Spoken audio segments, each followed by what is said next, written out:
Hi folks, Rich here.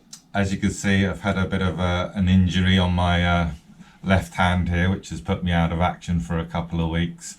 So I thought I'd make a video to show you how I tackle some shore conger. Brilliant fish to fish for, really hard fighting, good chance of a decent sized fish from the shore, and just one of my favourite fish to go and catch. I know eels aren't everyone's cup of tea, but I thought I'd just show you how I set about going to catch them. Not saying that my way is the right way, but it seems to work, and I'll share some of the tackle and the approach that I use with you.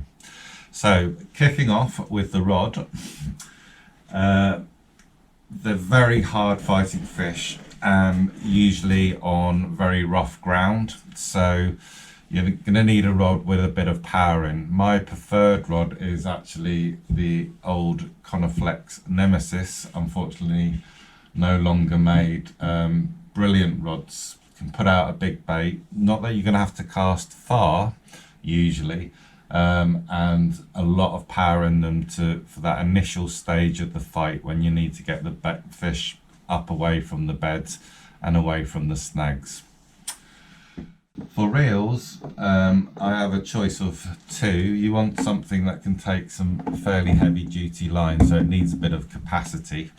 I mean, as a minimum, you're probably looking at 30-pound mainline, even 40-pound mainline, particularly where you're going to encounter some big fish and you've got some pretty rough ground to fish over. I like to have a left-hand wind reel, which does limit the choices a little bit. So my preferred reels are either Abu 7001, or the other reel that I've recently acquired is the Avet MXL.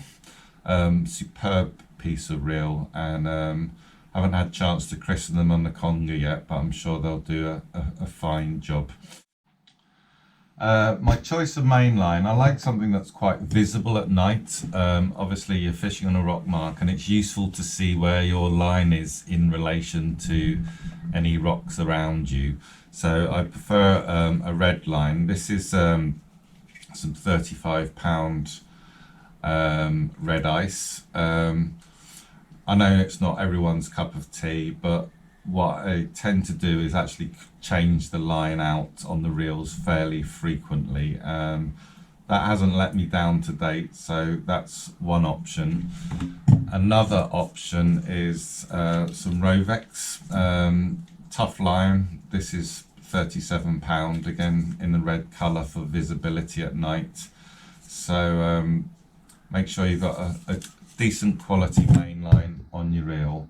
As I said, you're not going to need to be casting far, and often if you're casting 50 yards and you've cast beyond a lot of the fish anyway, often they're right under your feet, especially if you're in a fairly deep rock mark. But you will find that actually can be found in some fairly shallow water at times. So yeah, never ignore the area immediately in front of you, around your feet. For end tackle, I like to keep it fairly simple.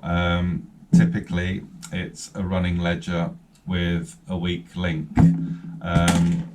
Often I'll use a plain bomb on that weak link. Tend to tie a couple of overhand knots in it just to give some weak points for it to break, and often before casting it's quite useful if you just twist that up and then that can be clipped on. You don't have a big loop hanging around onto a Gemini rig clip upside down. Lead on a swivel straight onto the main line with the bead. For the actual trace itself, my preferred material is quite hard to get hold of actually. It's called Mason Hard Mono Leader. It's an incredibly tough mono. People actually use it for traces for pike lures actually, because it is so tough. This is actually £80. I've never had a fish bite through it to date. What I tend to do is do a Flemish loop and then a double crimp at both ends. And then hook wise, well, you have a choice really. It needs to be a large hook obviously, because you're going to be using a big bait, usually something around the 8/0 size. And my preferred choice, I have three actually. One is a very vast big mouth extra. The other is the infamous Cox and Rule meat hook, incredibly strong hooks these. And then the other one is a mustard Viking in an 8/0. Now these ones have the benefit in that they're not coated at all, so they will actually rust out fairly quickly in seawater if you should lose one. But they're not particularly sharp out of the packet, so they always need a good sharpen up beforehand with a hook file, so that you get a nice sticky point on them before you use them. So that's basically Untitled. Keep it simple. Try and avoid pennel rigs if you can, because that's obviously just another hook to catch up on in the rough ground and on the rocks. So typically when you're conger fishing, you have your trace set up. So for example, I would use, for example, a mackerel head on this. So that's effectively just hooked straight up through the jaw and out through the top of the head. And as I said, you're fishing usually at fairly close range. So that's cast out, gently tighten up to the lead. And then what you need to do with conger is actually put your reel into free spool.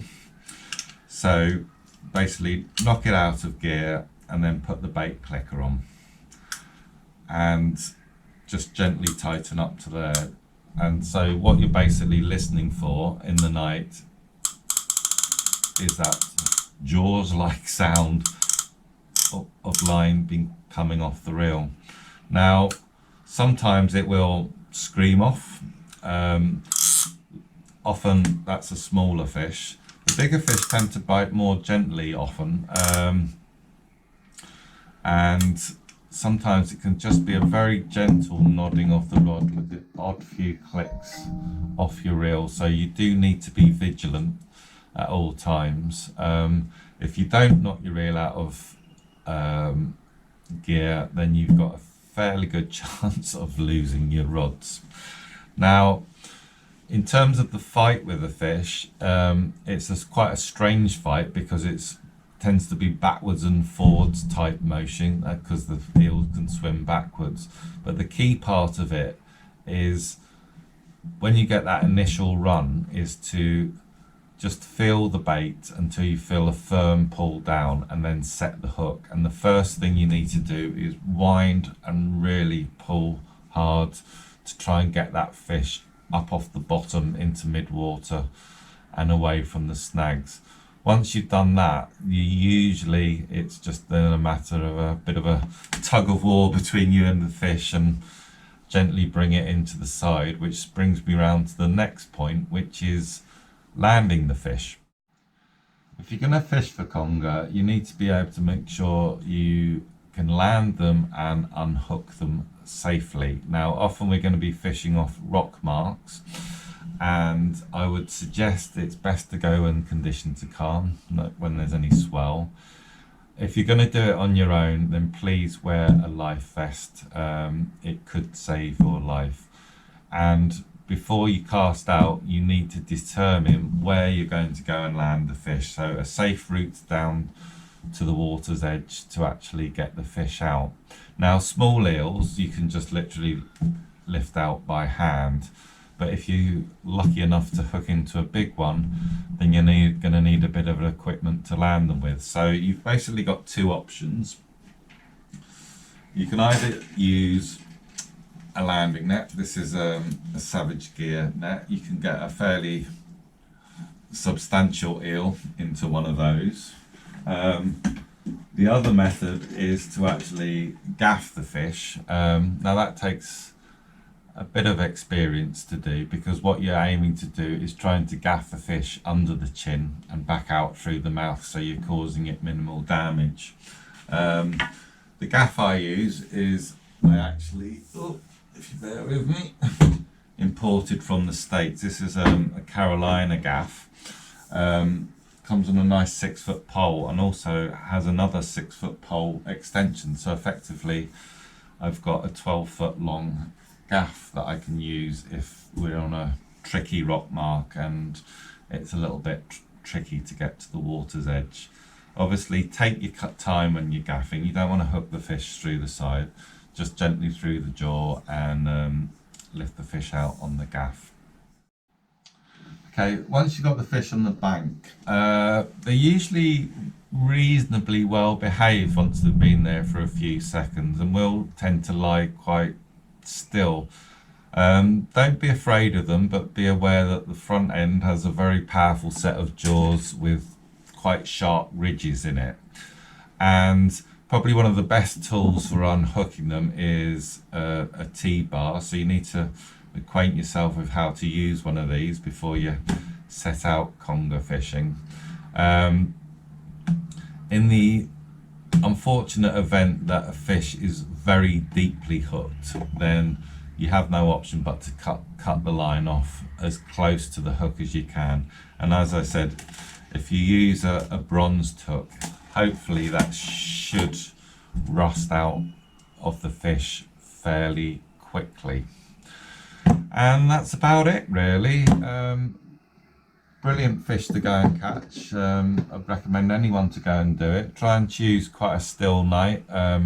Neap tides tend to be best, particularly on the marks that I fish. So you've got fairly small tides and the fish will come out from their rocky crevices and hunt round quite freely for your baits. So that's it for now. So hopefully I'll be back out in a couple of weeks once this is healed up and the stitches are out. And